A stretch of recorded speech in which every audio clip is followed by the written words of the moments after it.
इस कहानी का शीर्षक है विवेक। चिरायु ने जैसे ही दर्पण में अपना चेहरा देखा धक से रह गया। 20 साल की उम्र में ही वह बूढ़ा दिखने लगा था। अपनी ऐसी हालत देखकर उसे अपने दोस्त विवेक की याद आ गई। विवेक और चिरायु पक्के दोस्त थे। वे एक बार स्कूल से लौट रहे थे। सामने से आती कार ने चिरायु की साइकिल को हल्के से टक्कर मार दी। टक्कर से चिरायु गिर गया, खून बहने लगा। गुस्से में उसने पत्थर से कार के शीशे तोड़ दिए। गुस्साए कार मालिक ने कार की डिक्की से बैत निकाल ली। वह मारने ही वाला था, तभी उनकी कक्षा के 3 छात्र शंकर, कालिदास और मंतोष वहां पहुंच गए। उन्होंने उन दोनों को तो बचाया ही, कार मालिक से बैत छुड़ाकर फेंक दी और कार के बचे हुए शीशे भी तोड़ डाले। इस घटना के बाद से विवेक और चिरायु का उन तीनों से मेलजोल शुरू हो गया। जहां विवेक व चिरायु शांत स्वभाव के थे, वहीं वे तीनों दुस्साहसी थे। तीनों गुटखा, सिगरेट और कभी कभी शराब का भी सेवन करते थे। स्कूल के बाद जब भी पांचों इकट्ठे होते, तीनों में से कोई सिगरेट जला लेता, कोई गुटखा निकाल लेता और कोई शराब पीने का प्लान बनाने लगता। तीनों विवेक और चिरायु से भी ग्रहण करने को कहते। विवेक दृढ़ता से ना कह देता, पर चिरायु का रवैया थोड़ा ढुलमुल रहता। विवेक के दृढ़ता से मना करने से कोई उससे दोबारा नहीं पूछता, किंतु चिरायु से बार बार आग्रह करते। कहते, एक बार तो ले लो यार। जब भी वे विवेक से कहते तो वह कहता, मैं तो नहीं लूंगा, किंतु दोस्त होने के नाते तुम सबको सलाह दूंगा कि यह सब छोड़ दो, इनसे कैंसर होता है।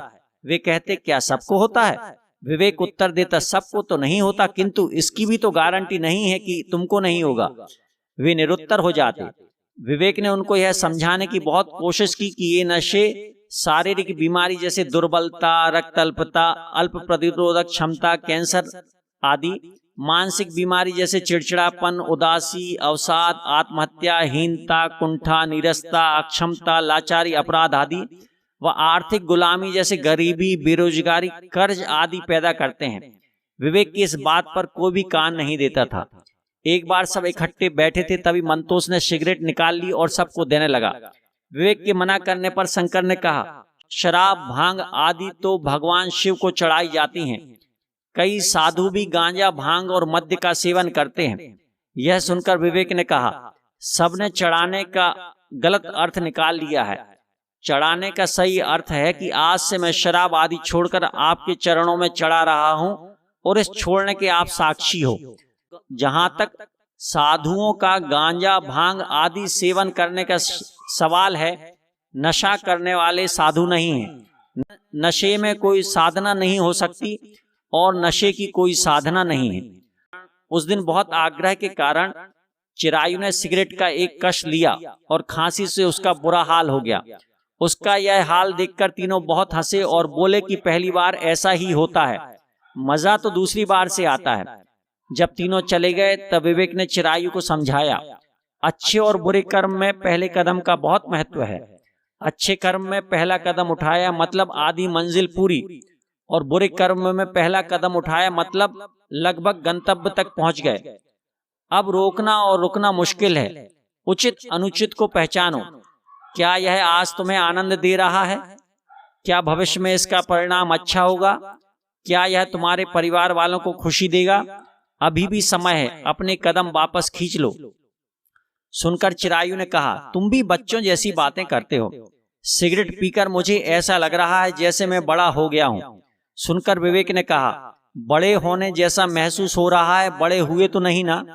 आज स्वाभाविक कामना मत करो, दिवा स्वप्न मत देखो, यथार्थ के धरातल पर उतरो। आज से मैं उन तीनों का कुसंग छोड़ रहा हूँ। वे तीनों मूढ़ भी हैं क्योंकि उनको विवेक नहीं डिगा पाया है। मैं तुम्हें मित्र होने के नाते कहूंगा, तुम भी उनका संग छोड़ दो। चिरायु अपने विचारों से वापस लौट आया। उसकी आंखों में आंसू थे। मंतोष के पिछले साल एक्सीडेंट में मौत हो गई थी। वह शराब के नशे में ट्रक से भिड़ गया था। चिरायु ने सोचा, अच्छा हुआ कि उसे शीघ्र मौत मिली, अन्यथा वह लीवर कैंसर से तड़प तड़प कर मरता जैसे कालिदास मरा। गुटखा सेवन के कारण कालिदास को मुख कैंसर हो गया था। शंकर नशा करते करते अपराध की अंधेरी गलियों में कब प्रवेश कर गया पता ही नहीं चला।